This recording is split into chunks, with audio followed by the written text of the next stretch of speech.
വിശുദ്ധ പൗലോസ് ലീഹ ഫിലിപ്പിയർക്ക് എഴുതിയ ലേഖനം 4-ാം അധ്യായം 10 മുതൽ 20 വരെയുള്ള വാക്യങ്ങൾ.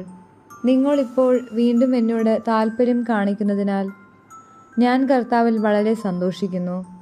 ഈ താല്പര്യം നിങ്ങൾക്ക് പണ്ടുമുണ്ടായിരുന്നതാണ്, എന്നാൽ അത് പ്രകടിപ്പിക്കാൻ അവസരമില്ലായിരുന്നല്ലോ.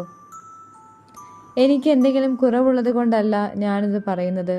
കാരണം ഏതു സാഹചര്യത്തിലും സംതൃപ്തിയോടെ കഴിയാൻ ഞാൻ പഠിച്ചിട്ടുണ്ട്. താഴ്ന്ന നിലയിൽ ജീവിക്കാൻ എനിക്കറിയാം. സമൃദ്ധിയിൽ ജീവിക്കാനും ഏത് സാഹചര്യത്തിലും കഴിയാനും എനിക്ക് പരിശീലനം ലഭിച്ചിട്ടുണ്ട്. അതെ, സുഭിക്ഷത്തിലും ദുർഭിക്ഷത്തിലും സമൃദ്ധിയിലും ദാരിദ്ര്യത്തിലുമെല്ലാം എന്നെ ശക്തനാക്കുന്നവനിലൂടെ എല്ലാം ചെയ്യാൻ എനിക്ക് സാധിക്കും. എങ്കിലും എൻ്റെ ഞെരുക്കങ്ങളിൽ സൗമനസ്സോടെ നിങ്ങൾ പങ്കുചേർന്നു. ഫിലിപ്പിയരെ, സുവിശേഷ പ്രചാരണത്തിൻ്റെ ആരംഭത്തിൽ ഞാൻ മക്കതോനിയ വിട്ടപ്പോൾ നിങ്ങളൊഴികെ മറ്റൊരു സഭയും എന്നോട് കൊടുക്കൽ വാങ്ങലിൽ പങ്കുചേർന്നില്ലെന്ന് നിങ്ങൾക്ക് തന്നെ അറിയാമല്ലോ. ഞാൻ തെസ്സലോനിക്കയിലായിരുന്നപ്പോൾ പോലും എൻ്റെ ആവശ്യത്തിന് 1-2 പ്രാവശ്യം നിങ്ങൾ സഹായം അയച്ചു തന്നു. ഞാൻ ദാനം ആഗ്രഹിക്കുന്നുവെന്ന് വിചാരിക്കരുത്. പിന്നെയോ നിങ്ങൾക്ക് പ്രതിഫലം വർദ്ധിക്കണമെന്നാണ് എൻ്റെ ആഗ്രഹം. എനിക്ക് ആവശ്യത്തിനും അതിലധികവും ലഭിച്ചു. എനിക്ക് എല്ലാം തികഞ്ഞിരിക്കുന്നു.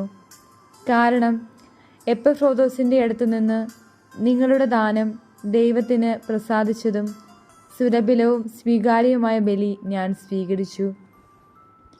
എൻ്റെ ദൈവം തൻ്റെ മഹത്വത്തിൻ്റെ സമ്പന്നതയിൽ നിന്ന് യേശുക്രിസ്തു വഴി നിങ്ങൾക്ക് ആവശ്യമുള്ളതെല്ലാം നൽകും. നമ്മുടെ പിതാവായ ദൈവത്തിന് എന്നും എന്നേക്കും മഹത്വം ഉണ്ടായിരിക്കട്ടെ. ആമേൻ. നമ്മുടെ കർത്താവായ മിശിഹായ്ക്ക് സ്തുതി. വിശുദ്ധ മർക്കോസ് ലീഹ എഴുതിയ സുവിശേഷം 9-ാം അധ്യായം 33 മുതൽ 41 വരെയുള്ള വാക്യങ്ങൾ. അവർ പിന്നീട് കഫർനാമിലെത്തി. അവൻ വീട്ടിലായിരിക്കുമ്പോൾ അവരോട് ചോദിച്ചു, വഴിയിൽ വെച്ച് എന്തിനെക്കുറിച്ചാണ് നിങ്ങൾ തമ്മിൽ തർക്കിച്ചിരുന്നത്? അവർ നിശബ്ദരായിരുന്നതേയുള്ളൂ. കാരണം തങ്ങളിൽ ആരാണ് വലിയവൻ എന്നതിനെക്കുറിച്ചാണ് വഴിയിൽ വെച്ച് അവർ തർക്കിച്ചത്. അവൻ ഇരുന്നിട്ട് 12 പേരെയും വിളിച്ചു പറഞ്ഞു, ഒന്നാമനാകാൻ ആഗ്രഹിക്കുന്നവൻ അവസാനത്തവനും എല്ലാവരുടെയും ശുശ്രൂഷകനുമാകണം.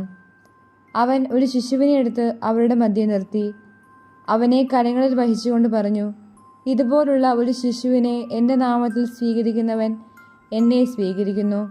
എന്നെ സ്വീകരിക്കുന്നവൻ എന്നെയല്ല, എന്നെ അയച്ചവനെയാണ് സ്വീകരിക്കുന്നത്.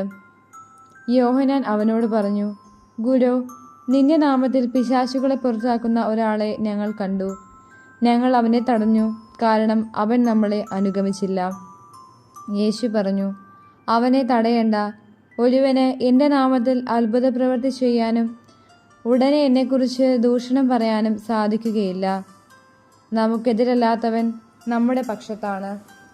സത്യമായി ഞാൻ നിങ്ങളോട് പറയുന്നു, നിങ്ങൾ ക്രിസ്തുവിനുള്ളവരാകിയാൽ അവൻ്റെ നാമത്തിൽ ആരെങ്കിലും നിങ്ങൾക്കൊരു പാത്രം വെള്ളം കുടിക്കാൻ തന്നാൽ അവന് പ്രതിഫലം ലഭിക്കാതിരിക്കുകയില്ല. നമ്മുടെ കർത്താവായ മിശിഹായ്ക്ക് സ്തുതി.